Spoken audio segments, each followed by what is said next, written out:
Thank you, sir. Alec from NBC News. You noted yesterday in Pennsylvania what we've seen in public polling, which is that there seems to be a pretty stark gender gap between your campaign and Vice President Harris's. I was curious if you could speak to what you think is behind that. Why do you think there's such a discrepancy between men and women in this election? Well, first of all, I will say that, look, there's clearly a gender gap, but I think it's not nearly as big as the polls say it is. And I think that's important to point out is, look, I think we're going to get a lot of women supporting the Trump-Vance ticket.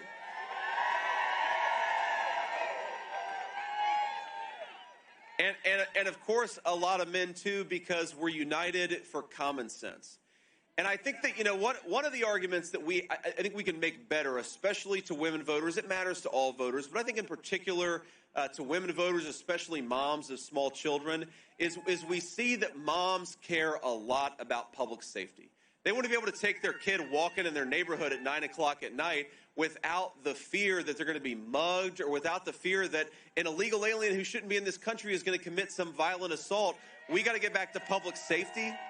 And I think that, the FBI, it looks like, just released some updated crime numbers, which suggested crime was higher than they previously let on in 2022. I'm shocked by that. Just kidding. But look, what's so interesting about violent crime is it is a very small number of people who commit the gross majority of violent crimes in our country. What President Trump and I want to do is empower law enforcement, lock up the violent criminals, make our streets safer. And I think that's a message that works with a lot of women voters, and that's what we're going to keep on talking about. All right.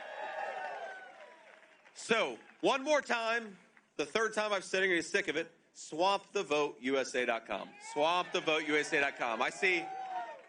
I see some folks have my book. I'm sorry I can't sign them because we gotta hit the road, but it's available wherever bookstores are sold. So just know that. But here's what I want to say, and I know that it's easy to get frustrated with the policies of Kamala Harris. I certainly do. It's easy to get frustrated with the fact that she apparently doesn't even care about public policy and governance. That's why she gives these word salad answers to all these questions. Like, I just want somebody competent who cares about this country to be its next leader, and that's clearly not Kamala Harris. But what I'd ask you is to not let our frustration at Kamala Harris blind us to the fact that this is still the greatest country in the history of the world, and we ought to be proud of it. And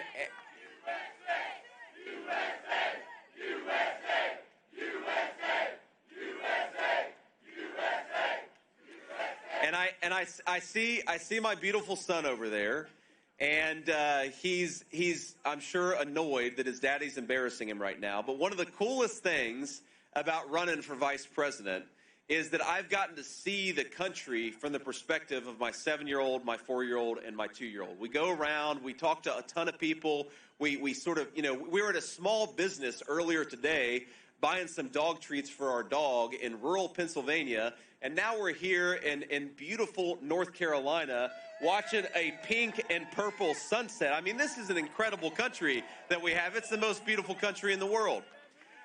But it is also a country where we have incredible natural resources. I mean, resources the Chinese and the Russians would literally kill for, and in some cases have. And of course, the best natural resource of all is that we have the best people anywhere in the world.